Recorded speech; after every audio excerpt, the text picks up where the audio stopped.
Okay, so for Facebook integrations, it's relatively easy right now. It's integrated. I'm just going to remove this, revoke this, so we can actually go through the process again and you can see how easy it is. All we have to do is connect on Facebook and click on Facebook. Here, it's going to ask for your Facebook login, and this needs to be on the owner's account. I'm going to log in with my credentials. Of course, if you haven't already logged into Facebook, it will ask for your username and password. Here, you can select Connect or edit the settings. You can click on Connect, and it goes through a few steps. What it does is pull in the business portfolios when these are linked to the pages.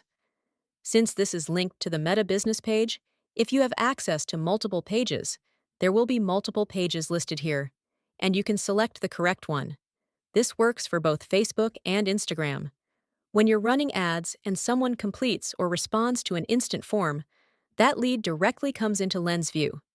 We click on Confirm, and at that point, it's done. It goes through a checklist of items, checking for everything necessary. For example, if your terms of service have not been completed, there will be a link here to take you to where you need to complete that. You can complete it and click on Validate Integration again, which technically repeats the process. You want to see green check marks across the list. Those are the requirements from Facebook. Once you've done that, you're done. It's all integrated and configured. Thank you for your time.